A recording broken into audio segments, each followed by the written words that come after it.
Hey, RiC-HARD, what's up? How you doing? Lou! Yo, what's going on, man? Welcome back to the studio. How was your vacation? It was good. I was out there. Whoa, this one's on. No, I'm good. A bit of West Coast traveling. That's good. That's good. Yeah, LA. You had some fun times in LA and California and all that. I see. Mm-hmm. By the way, while you were gone, we did a dark predictions event on Forbidden Door too, and What? I won. I won, so I got another point. No, what? No, come on, man. Yeah, dude, way to go! You made history as the first ever absentee champion.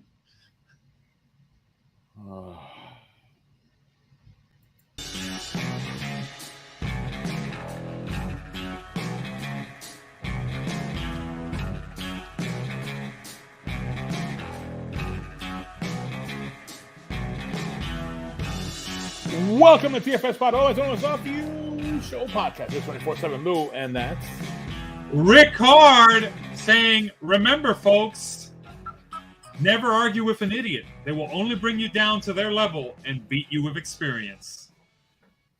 Okay. All right. And that's the one-man band. Not one-man band on a special assignment. That's right, folks. He's on vacation, but he remembered to submit his picks in writing. Yeah, he's scouting. He's scouting wrestlers out in another island somewhere. So yes, well, folks, let me tell you something. You're listening to TFSPOD. You know what? I don't have my paper in front of me. I'm gonna be honest with you. I lost my paper. Oh my gosh, Lou! Back from vacation, and you've already the wrestling. All right. This is TFSPOD. This is the wrestling podcast for super fans who like to slap each other up with facts, opinions, and predictions. And it is also the exclusive home to Goldie. Yes. Now there you go. Wow, that's pretty good. I actually I had to improvise. I had to improvise with the slaps. I actually like your version better than mine. I think our sound guy's on vacation this week. Yeah, I like your. Everybody gets a vacation but me. You stay in here. But look, you're getting points. You're getting points on us. Yeah, I know. All right, so yes, in this episode we will be talking about the Forbidden Door, which is our dark match, which we didn't make a show for predictions, but predictions were made, except for some host who didn't show up. Loser. That's right, Lou. Way to go. You made TFSPOD history. First time ever. Where all right, so one of the main hosts does not submit picks. All right, so since the one-man band is not here, I will have to say this. And I don't like this because I don't like this. Because you know what happens. There we go. RiC-HARD, get the scoreboard. Woo! All right. Jeez. Oh, thank you, Robitussin. That said, it's not today's sponsor because it is time for the scoreboard standings, and it is brought to you by milk. That's right, folks. Hearty goodness. Do you got milk? You should get some. Where is this image from? That said, we're going to go to the scoreboard because in the lead still 24/7 Lou at 11 points. Yes.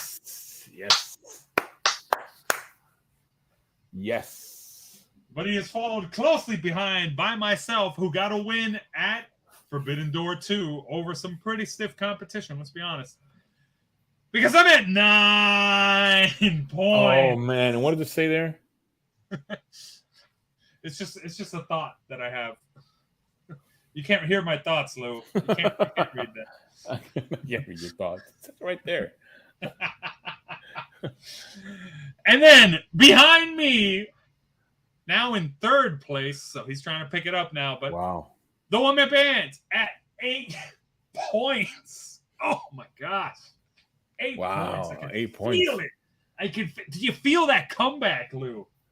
I went from being close to the bottom all the way near the top of the Oh, I know. Late start, but ironically enough, right around Money in the Bank, once again, back in contention and super close. Someone who is not quite as close. Main event Jeff at Yeah. 6 points. Awesome. Yep, that's one first, second, third, and fourth. And then after that, we've got a tie for fifth, and it is between, first off, the randomizer, who is at 2 points, and he shares that with Bogey, who is also at 2 points. Oh, what wait. a clown. Hold on. Sorry, Lou. I forgot. While you were on vacation, our records, there was like a thunderstorm or something. Our records file folder section got like wet. We weren't able to restore everybody's images. So we had to go with a file folder that was like, we had to go with a picture. We had to replace it with a picture that was close enough. So we just went with that. But yeah, Bogey and the randomizer are both at 2 points. If we could get a new file folder for Bogey, folks, records department, please get on that. We need a new file folder. Hopefully we correct this, but let's move on. Well, remember, don't forget, it also works. You have to submit pics to get a file picture sent all at the same time. So I don't know how long. We'll have. I don't know if we can update it or not, but we'll keep going into our stock footage photo, and we'll probably get some new ones as we go along. But for now, Bogey, All right, let's move on. Because behind him, tied at 1 point apiece, it's Big Al and JFU. Yeah, come on, guys, come on. I know you guys are. I don't know, whatever. But And let's bring it up. Yeah, well, we've got a bit of participation coming up later on, but yeah, from some of them. But that said, after that, everyone else is at 0, including listeners like you. And if you want in, come on, give us some predictions. Yep. Anyways, that's the scoreboard. Back to you, Lou. All right. Yes, here we are. We're talking about Forbidden Door 2. There was like 20 matches, I believe. How many matches were there? There were a lot of matches. Now, I saw like some of it. The stream I had kept cutting off. Okay. So it was pretty brutal watching it. It was good stuff though. Yeah, I was able to watch it. So remember let me pull it up. I think we did predictions for 11 matches, and it ended up going to 14 with like the dark matches and the main event. It was like that move Impact pulls off, Yeah, because there were so many pre-show matches that I didn't get to watch. When I put it on, next thing I know, I'm like, MJF versus Tanahashi. What? But there was so much that happened before that. Yeah, that was the opener. This event had 1 dark match and 4 pre-show matches, right? Yeah. So this was all over the place, and let's just cover some of the dark matches that we didn't really do predictions for real quickly. Mm-hmm. Just give me one quick moment here because I want to make sure I have, since it is a dark predictions event, I want to make sure people know what predictions we went with on some of this. But the dark match at the beginning was Tom Lawler going up against Serpentico, and This match was pretty quick. I think it was actually the quickest match of the night. Then again, it's a dark match. It went 4 minutes 10 seconds, and Tom Lawler, he was joined at ringside by Royce Isaacs. Tom Lawler got the win. Again, dark show or a dark match. Didn't really get any like TV time. Wasn't even on the pre-show. Basically, this was exclusively for the live audience. So no predictions were made on this. That match was kind of thrown in last minute. Then we had next match was next match was the Mogul Embassy. Mogul Embassy, yeah, versus Chaos, Athena versus Chaos. hold on, because Mogul, that tag team match was that tag team match was also one we didn't do predictions for. thrown in last minute 8-man tag match. Mogul Embassy got the win over Chaos. No points awarded there. Then we had the first match on the pre-show that we did do predictions for of the 14 matches. Billy Starks versus Athena. And this was between me. So this was a triple event, right? Me, main event Jeff, and the one-man band. Both of them went with Billy Starks, and I went with Athena because, former WWE. And I was right because Athena got the win, 7 minutes, 50 seconds, first round match in the Owen Hart Cup, or the women's Owen Hart Cup. And then after that, we had, in the pre-show, El Phantasmo versus Stu Grayson, with El Phantasmo getting the win. No predictions were done for that either. Moving on, we had Los Ingobernables de Japón going up against United Empire. Yep. And I'm trying to see if we did predictions for that. I don't think, like, a lot of matches got added. A lot of matches got added, folks. No predictions are done for that. Well, I'm going to say something. Lou, you didn't make predictions anyways. So, like, I don't even know. No, what why. I meant to say is, what I meant to say is this. Did they add this so much? Well, I'll save it to the end because some of these shows 14 matches. There were 14 matches. I know, but some of these shows get slanted into one company's direction, and I'm wondering if the dark matches were the ones slanted in one way, so one company looks good, and the main show was slanted the other way. It looks like it. A lot of because Los Ingobernables de Japón got the win against United Empire. So, either way, they're both New Japan. they're not New Japan. Yeah, they're both New Japan. They're not AEW. Yeah, but they got a shine on the pre-show. That counts, right? I guess. Right. I guess so. So did R-Truth. Yeah, you threw the ROH guys. You throw the ROH guys in there. Yeah. to lose to the New Japan people. Yeah. All right. Let's get to the main show. We had MJF go up against Hiroshi Tanahashi in the opening match for the AEW World Championship. I was questioning. I was in a chat somewhere, and I was like, "What is this? Is this the first match?" Why did that open? Yes. Why did that open? Now, nobody was expecting MJF to lose the world title to someone from New Japan, so everybody picked MJF. Everybody got a point. MJF got the win in the opener, and he cheated too. So I don't know. To me, again, I hope some. I hate having to explain this stuff to people, like who these New Japan wrestlers are. Over the last 2.5 years, by doing our prediction show, I've gotten to learn a lot about New Japan and all the stars and all the history that's there. And there's probably even more that I missed. And I'm enjoying that I can watch it now, but I don't want them to be jobbing out to other people here who don't deserve it. Well, but in this case, it's a title thing. So you knew who was going to happen. He wasn't going to lose it. Yeah, Lou, if that upsets you, it's probably good that you didn't make predictions for this event, because that happens a lot. The Forbidden Door last year kind of set the stage for it, but I think it's pretty obvious you would have gone with MJF on this also. I'm curious to know, even though you could easily just keep going with the correct answers now, just to try to pretend like, I would have won if I put predictions in.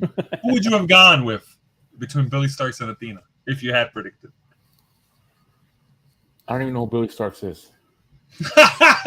Oh my gosh! Brutal. So, but yeah, I'm with you there. I had to look her up too, and then I said no, she ain't beating the former Ember Moon. Yeah. But okay, all right, cool. So we would have tied there.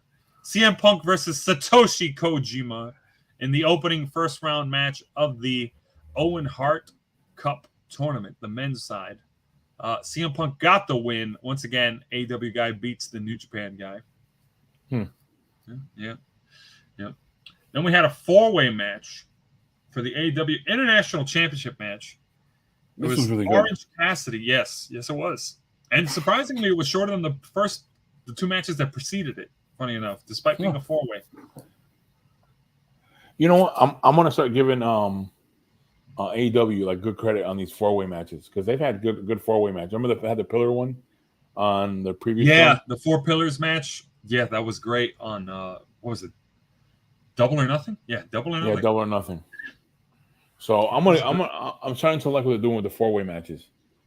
Well, you got to remember when you ask wrestlers like why they like multi-man matches, it's because it's good because you get your spots in and then you can roll out of the ring and rest up real quick before your next appearance to Mm-hmm. do a move and stuff. So it actually so instead of like a singles match where like, oh, if you're tired and the other guy's tired, nobody's doing anything and you're just watching, in a 4-way match, stuff keeps happening while it's going on. And yeah, there's points where everybody's tired and stuff like that, but they're few and far between. So 4-way matches And are also too, they're entertaining because like one person will slap one person, they'll slap the person next to him, and the other one, and it goes like in a circle. They do like yeah, and then they exchange super kicks and they exchange finishers and stuff like that. All that stuff. that Great makes it stuff. entertaining as a fan. Yeah, dude, it's super entertaining to watch. And Orange Cassidy, by the way, still champion. Funny I know. enough, nobody. Let me see. Let me make sure. Let me make sure. Yes, one man band picked Daniel Garcia. I picked Daniel Garcia, and Main Event Jeff picked Zack Sabre Jr. Nobody expected Orange Cassidy. What? We were Really? all expecting a title change just because we're like, oh, this can't be a throwaway pay-per-view, right? We were like, yeah, and he's held the title for a long time. Yeah. But Orange Cassidy once again showing us nobody got a point on that. Mm-hmm. This was one of the two matches I got wrong. If it was possible to get a perfect score at a Dark Predictions event, I would have gotten it, but we don't have that rule for that anyways. Mm-hmm. So Wait, you got a perfect score? Realized. No, I missed two matches. Also because of Adam Cole not being in it. Oh yeah. Adam Cole versus Tom Lawler was replaced as the Dark Show match. That's why. Which, by the way, Tom Lawler winning meant nobody got a point also because everybody picked Adam Cole to win in his debut return match. So yeah, apparently he's got a curse on him because he wasn't able to make it to Forbidden Door last year either. Yep. That said, we also had next up Sonata for the IWGP World Heavyweight Championship going up against Jack Perry. And he got the win. Right? So that was pretty good. Sonata got the win. Yeah, Sonata got the win, so he retained. Yeah, and I don't know how you guys picked this, but I hope you guys went with Sonata. Let me see. I picked Sonata. Everybody picked Sonata. Because there was not a lot of disagreements here. Yeah, because he's a champion, and I didn't see if I would have predicted this one, I wouldn't have said Jack Perry to take the championship from him. Yeah, this was the one exception. If you walked in with a New Japan title, you tended to walk out with it still. Mm-hmm. It seems. So yeah, that was something that happened. That's the only exception to the rule. Otherwise, it tends to be that the AEW guys win. Well, there's one match that I do want to mention something about that one, but we'll get to that one. Next one was Team Elite. The Elite, along with Eddie Kingston, going up against Tomohiro Ishii going up against the Blackpool Combat Club and Konosuke Takeshita and Shota Umino. 10-man tag match, and Team Elite got the win in what was not the longest match. I thought it was the longest match. It wasn't. It was a way longer match, which didn't feel long. I know, after this show. But yeah, Team Elite got the win, and this was a match that essentially... Did this close it out? Because remember last one, it was BCC that won it, right? Yeah. Well, it didn't have Kenny Omega in this one because he was fighting another battle. But yeah, he was fighting another match. But yeah, Blackpool Combat Club won the previous one. This one, the Elite got the win with Eddie Kingston feeling like conflicted about going up against Jon Moxley. But yeah, this was the match that kind of put Main Event Jeff like out of it. Oh, because he went Blackpool Combat Club. Me and Woman Band picked the Elite. Oh, okay. So this is where I was like, yeah, it's. Jeff wasn't getting a win. So that happened. So thank you, Hangman Adam Page and the Jackson brothers. Thank you for that. Solidifying my win there. Next match was Tony Storm going up against Willow Nightingale. Who hold the championship? Tony Storm held the championship. No. But so does Nightingale hold the championship, but it wasn't on the line. I think it was for the AEW Women's World. No. I meant that. Willow holds the championship also on a different promotion, right? Yeah. That's not important, Lou. Which surprised me. I didn't know that. I thought she's a regular jobber on AEW. Wow. Sorry, Will. Wow. We'll Bro, talk later. Between this and what you said about Billy Starks, that's pretty rude. We'll talk later, Willow. Oh, that said, after that match came match. All right. So we're conflicted here. I think this one was pretty crazy. And I'm going to give it, even though maybe you could say, oh, it was kind of long. I don't know.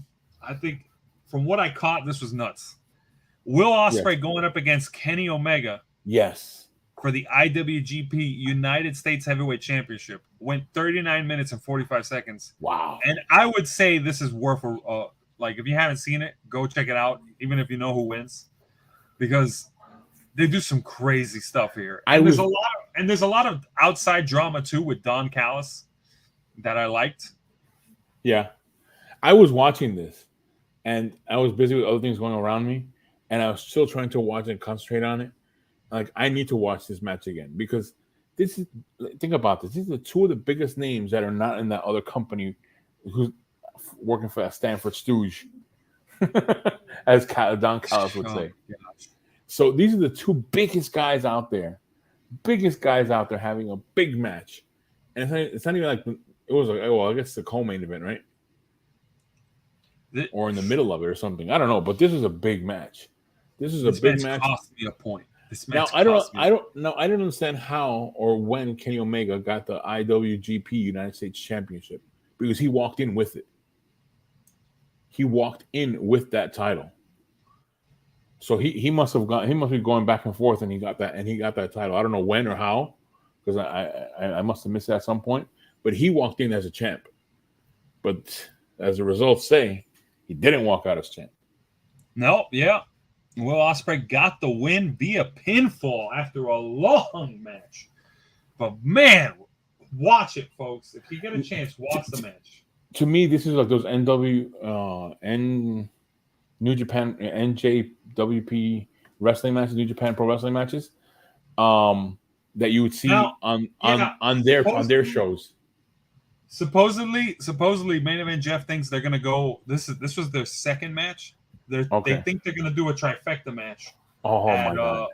I think it's called the G1 Climax. Oh, that okay. That's where it makes sense. Okay. Supposedly, because the way the match goes with Don Callis on the outside, you're kind of thinking to yourself, man, like there's probably going to be a rematch in play for this, just so that they each get a one. You know, I think it's a tiebreaker because Kenny Omega has a win over Will Ospreay now, and Will Ospreay had got a win back. So there's something. Don't quote me on that. I'm just from what I understand, that's what's going on here. They're gonna have another match. That's what I've heard, supposedly. Okay. Let's see. But this is probably going to be followed up with a match in New Japan. Now, I don't know how it's going to go because they don't do much of that outside interference kind of stuff in New Japan. I haven't seen much of that stuff. From the few things that I've watched, I don't know. Oh, look, all I know is I'm looking forward to it, and it's going to be great. Yeah, me too. All right, let's move on to the next one. All right. Next match was Sting, Darby Allin, and what was advertised at the time as and Friend, who ended up being Tetsuya Naito. They went up against Le Suzuki Gods, which is just Chris Jericho, Sammy Guevara, and Minoru Suzuki. And Sting and Darby Allin, along with Friend, got the win in a 6-man tag match, which was the match right before the main event. Featured. Now, wait. Earlier on, you said there was a controversy. What was a controversy that while being a match of the night? The other one? Yeah. No, I'm conflicted. That's what I meant. Between Will Ospreay versus Kenny Omega or whether this match was match of the night, because this match also, it's not as long as the other match, which is, someone could argue it's better or worse, who knows. But Bryan Danielson and Kazuchika Okada went really intense in this match. Yes.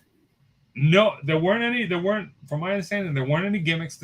All of these matches, by the way, aside from the tag matches, which just changed the number of people involved, no gimmicks. No gimmicks. The most we got in terms of gimmick was a fatal four-way. All of these were straight up singles matches, but incredible wrestling between Bryan Danielson and Okada here. Also, supposedly in this match, the first time, I guess, Sting and Jericho face each other. Yeah, they've been trying to go ahead. I heard them mention that during the match, like we're you're still talking about the 6-man tag match before. Okay, I'm sorry. Yeah, I'm sorry. About that. They wanted to fight each other, and Jericho kept telling Suzuki, "Tag me in." And I think they did at one point, and then Sting got the upper hand.